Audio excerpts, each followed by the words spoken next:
नमस्कार, मैं पंकज पांडे, देख रहे हैं आप न्यूज 11 भारत और हाजिर हूं डंके की चोट पर लेकर। इसमें बात करेंगे राज्य के मौजूदा राजनीतिक हालत की। राजनीतिक हालत एक तरफा नहीं बल्कि दो तरफा होते नजर आ रहा है, क्योंकि एक साथ दोनों पक्षों का मामला सामने आ चुका है। एक पक्ष यानी कि मुख्यमंत्री की विधायकी को लेकर जो फैसला आना है वो कब तक आएगा, उस पर असमंजस बना हुआ है, क्योंकि राजभवन से किसी तरह का कोई संकेत नहीं मिला है। दूसरी ओर बीजेपी के विधायक हैं समरीलाल, उनकी विधायकी रद्द होने को लेकर भी खतरा मंडरा रहा है, क्योंकि उनके जाति जो है उसको रद्द किया जा चुका है।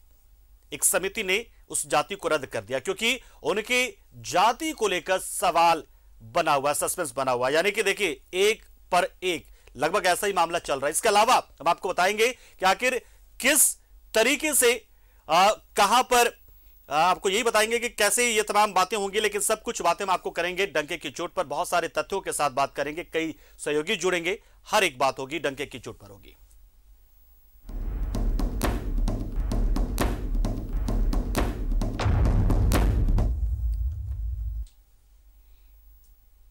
ऑफिस ऑफ प्रॉफिट मामले पर अब तक राजभवन का फैसला नहीं आया। ऐसे में जेएमएम और कांग्रेस ने एक बार फिर राज्यपाल से स्थिति साफ करने की मांग की है। वहीं बीजेपी ने कहा है कि कानून के तहत जो भी फैसला आएगा वो पार्टी को मान्य होगा। तो देखिए, हम आपको एक रिपोर्ट दिखाते हैं और इसके बाद इसके विभिन्न पहलुओं पर हम चर्चा करेंगे। साथ ही जानने की कोशिश करेंगे कि जिस फैसले का इंतजार है वो कब तक आ सकता है, आएगा तो क्या होगा और कब तक आएगा, क्या कुछ हो रहा है, तमाम बातें होंगी डंके की चोट पर होंगे। तो पहले रिपोर्ट आप देख लीजिए। कब आएगा राजभवन का फैसला? जेएमएम ने एक बार फिर उठाए सवाल। राजभवन से स्थिति साफ करने की मांग। ऑफिस ऑफ प्रॉफिट मामले पर राजभवन का फैसला अब तक नहीं आया है, लेकिन जैसे जैसे दिन बीत रहे हैं सियासी गलियारों में बेचैनी बढ़ती जा रही है। जेएमएम ने एक बार फिर राजभवन से स्थिति साफ करने की मांग की है। अच्छा बुरा, सादा काला, यदि कोई भी चीज है तो उस चीज को लोगों के सामने रखना चाहिए। जेएमएम का दावा है कि यूपीए प्रतिनिधि मंडल को राज्यपाल ने 2 से 3 दिनों में स्थिति साफ करने का आश्वासन दिया था, लेकिन 7 दिन बीत गए, अब तक राजभवन का फैसला नहीं आया। वहीं कांग्रेस ने भी राजभवन पर सवाल उठाए हैं। कि हम लोग ने विश्वास मत जनता का जो है ले लिया है, अब कोई किसी बात की चिंता नहीं है।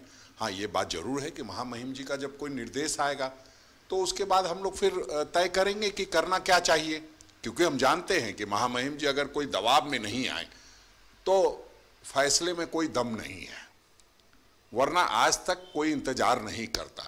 ईसीआई कोई फैसला देती है तो टाइम बाउंड होना चाहिए, ऐसा नहीं है कि महामहिम पर सभी चीजें छोड़ दी जाएंगी। एक और सत्ताधारी दल राजभवन पर सवाल उठा रहे हैं, दूसरी ओर बीजेपी वेट एंड वॉच की मुद्रा में नजर आ रही है। दीपक प्रकाश ने कहा है कि कानून अपना काम करेगा और कानून के तहत जो भी फैसला आएगा बीजेपी को वो मान्य होगा। कानून अपना काम कर रही है, उसमें भारतीय जनता पार्टी कहीं नहीं, इसलिए क्योंकि उनकी नीयत में खोट है। कांग्रेस उसके साथ है। कांग्रेस हमेशा लोकतांत्रिक और संवैधानिक संस्थाओं का हमेशा दुरुपयोग करता है, इसलिए डरा रहता है, सहमा रहता है। और कांग्रेस तो अधिनायकवाद का प्रतीक है, इसलिए जैसा संगत में है झारखंड मुक्ति मोर्चा, वैसा उसकी प्रवृत्ति हो गई है। अनगढ़ा खनन लीज मामले में चुनाव आयोग ने सीलबंद लिफाफे में अपनी रिपोर्ट राजभवन को भेज दी है। ऑफिस ऑफ प्रॉफिट के इस मामले में सीएम हेमंत सोरेन के विधायकी पर फैसला आना है। राजनीतिक अटकलों के बीच 1 सितंबर को यूपीए के प्रतिनिधिमंडल ने राज्यपाल से मुलाकात की थी। इसके बाद यूपीए के नेताओं ने दावा किया था कि 2 से 3 दिन के भीतर राज्यपाल ने फैसला लेने का भरोसा दिया है, लेकिन फिर 2 सितंबर को राज्यपाल दिल्ली चले गए थे, जहां से 6 दिन बाद गुरुवार को राज्यपाल रांची लौटे। ऐसे में एक बार फिर राज्य में राजनीतिक सरगर्मी बढ़ गई है। न्यूज 11 भारत के लिए रांची से राकेश, विपिन और राजेश कुमार की रिपोर्ट। तो फैसला आएगा तो कब तक आएगा, आएगा तो क्या आएगा? एक ऐसा मामला ये बनता चला जा रहा है झारखंड के लिए कि जिस पर सिर्फ और सिर्फ हम उम्मीद ही कर सकते हैं, यानी कि वेट एंड वॉच ही कर सकते हैं कि आखिर होगा क्या राजभवन से जो भी निकल कर आएगा। बिल्कुल एक जिन्न की तरह सा हो गया है कि जिन्न निकलेगा तो कब निकलेगा। हमारे सहयोगी राजेश इस वक्त हमारे साथ जुड़ रहे हैं सीधा इस खबर पर पूरी जानकारी देने के लिए। देखिए, हमने रिपोर्ट देखी राजेश, और उसमें बीजेपी की ओर से साफ कहा जा रहा था कि कानून अपना काम करेगा, लेकिन सवाल है कि भले ही बीजेपी ये कहे कि कानून अपना काम करेगा, लेकिन याचिका यानी कि कहे कि शिकायत करने वाले बीजेपी ही है, और इंतजार तो बीजेपी को भी होगा। हाँ, बिल्कुल होगा, क्योंकि बीजेपी ने यह शिकायत पत्र दिया था, यानी बतौर ज्ञापन के रूप में राज्यपाल को दिया था, और राज्यपाल ने उसी को फॉरवर्ड किया था इलेक्शन कमीशन ऑफ इंडिया को। अब इलेक्शन कमीशन ऑफ इंडिया ने इस पर प्रॉपर तरीके से सुनवाई की, दोनों पक्षों को बुलाया और अपने अपने तर्क दोनों पक्ष ने दिए, और अब ये लगता है कि जैसे फाइनल रिजल्ट ईसीआई के द्वारा राज्यपाल को भेज दिया गया है। ये स्पष्ट भी है और ऐसे बयान भी आए हैं, क्योंकि एक सप्ताह का समय बीत गया है, तो ऐसे में लगता है सत्ता पक्ष के लोगों को आखिर लिफाफे में है क्या। राज्यपाल इस बीच दिल्ली भी गए थे, दिल्ली में वो 5-6 दिन रहे। वहाँ पर उन्होंने किससे सलाह मशविरा लिया। राज्यपाल भी ले सकते हैं किसी भी महत्वपूर्ण विषय पर, किसी भी लॉ मेकर्स हो या फिर आप जो कानूनविद हैं उनसे, संविधान के ज्ञाता हैं उनसे ले सकते हैं, तो और लिए भी होंगे जैसा कि लगता है।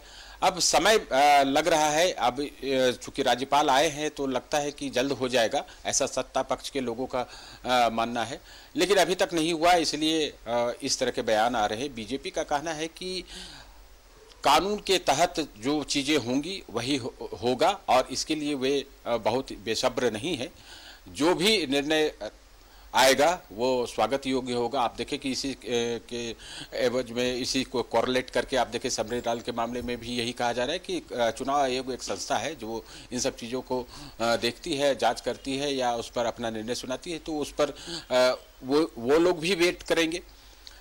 तो अभी फिलहाल हम लोगों के लिए भी कुछ कहने लायक स्थिति नहीं है कि हम क्या कहें कि क्या किस प्रकार का निर्णय आया होगा और राज्यपाल कब तक ये कर पाएंगे।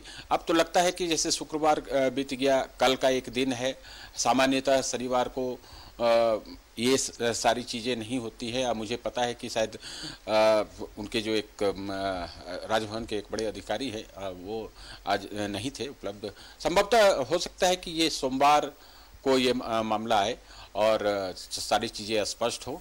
जो प्रावधान हैं उसके तहत जो भी निर्णय दिया गया होगा चुनाव आयोग के द्वारा राज्यपाल को, अब राज्यपाल या राजभवन के तरफ से और शायद राजेश यही वजह थी कि राजेश ठाकुर ने भी एक बात आज उन्होंने कहा, बयान दिया कि देखिए हर एक चीज का एक टाइम बाउंड होना चाहिए।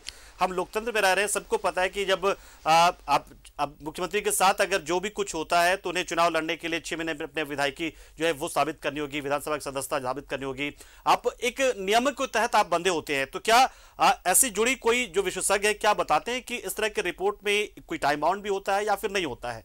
क्योंकि सवाल जो है बहुत ही वाजिब पूछा राजेश ठाकुर ने कि कुछ तो होगा, रिपोर्ट कितने दिनों में रिपोर्ट जो है उस रिपोर्ट के आधार पे जो फैसला ले लिया जाना है, क्योंकि सब कुछ तो हम देख रहे हैं संविधान के तहत ही होता है, सब में एक टाइम बाउंड होता है कि एक कार्यकाल सबका होता है, एक चुनाव का जो है चुनाव का समय होता है, तमाम चीजें होती है। तो किसी जानकारी किसी विशेषज्ञ से ऐसी नहीं, ऐसा कुछ नहीं है। क्योंकि देखिए कुछ चीज़ें हैं, जैसे चुनाव है, चुनाव समय से पहले करा लेना पड़ता है ताकि एक नई सरकार आ जाए।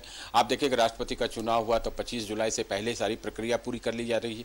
ये 1977 से यही प्रक्रिया चल रही है, तो उसके एक्सरसाइज चुनाव आयोग करता है। आप देखिए राज्य के विधानसभा चुनाव होते हैं, उनका भी टाइम बाउंड होता है कि जब विधानसभा या लोकसभा आप मान लें वो इस समय पूरी हो रही है उसकी अवधि, तो उससे पहले चुनाव की पूरी प्रक्रिया पूरी कर ली जाती है। लेकिन ऐसा यहाँ पर नहीं है। यहाँ पर मंतव्य मांगा गया, एक सुनवाई हुई। आप देखें कि चुनाव आयोग ने एक लंबी सुनवाई की है, दोनों पक्षों को बुला बुलाकर अलग अलग टाइम देकर उन्हें कहा गया कि आप आए और जैसे बीजेपी से कहा गया कि आप जो शिकायत दिए हैं उसके एवज में क्या एविडेंस है, क्या कहते हैं वो कोर्ट है। चूंकि देखिए इलेक्शन कमीशन ऑफ इंडिया जो है क्वासी जुडिशियल बॉडी है और संवैधानिक संस्था है, उसको ये तमाम चीजें हियरिंग का अधिकार है। मुख्यमंत्री की ओर से भी उनके प्रतिनिधि ने अपना पक्ष रखा है।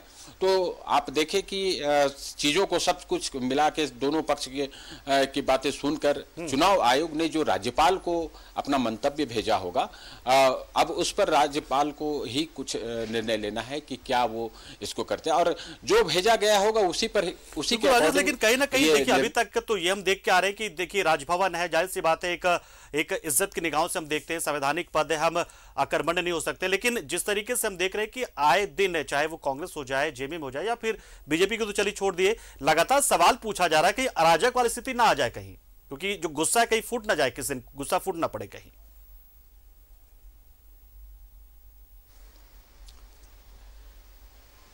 देखिए अब राजभवन क्या करता है नहीं करता है, क्यों विलंब कर रहा है, इस पर हम कोई टीका टिप्पणी नहीं कर सकते कि क्यों कर रहा है। लेकिन जो सत्ता पक्ष के लोग हैं चिंता कर रहे हैं तो उनकी चिंता भी वाजिब है। और बीजेपी जो कह रही है कि कानून अपना काम कर रहा है, जब तक कानून संतोषजनक तरीके से किसी निर्णय पर आकर नहीं पहुंचता तब तक समय लिया ही जा सकता है। और इसमें टाइम बाउंड की कोई बात नहीं है, क्योंकि कोई आप देखिए कि पेंडेंसी चली जाती है, लंबे समय तक पेंडेंसी चली है। आप देखिए कि दल बदल का मामला जो विधानसभा ट्रिब्यूनल में चलता रहता है, पूरा कार्यकाल निकल जाता है, बार तो 4.5 साल तक चल गया। चलिए बिल्कुल, बहुत बहुत शुक्रिया राजेश, हमारे साथ जुड़े आप, जानकारी आपने दी। यानी कि कुल मिलाकर वेट एंड वॉच की स्थिति में सत्ता पक्ष भी है, आम लोग भी, और मीडिया तो खैर है ही, और मीडिया को जो भी जानकारी मिल रही है ये हम आपको तमाम जानकारी लगातार आप तक उपलब्ध करा रहे हैं। यानी कि हमारे पास भी वेट एंड वॉच के अलावा कोई जानकारी फिलहाल नहीं है। जानकारी सिर्फ ये कि मंतव्य आ गया है, उस मंतव्य के आधार पर क्या फैसला लेंगे राज्यपाल, ये राज्यपाल।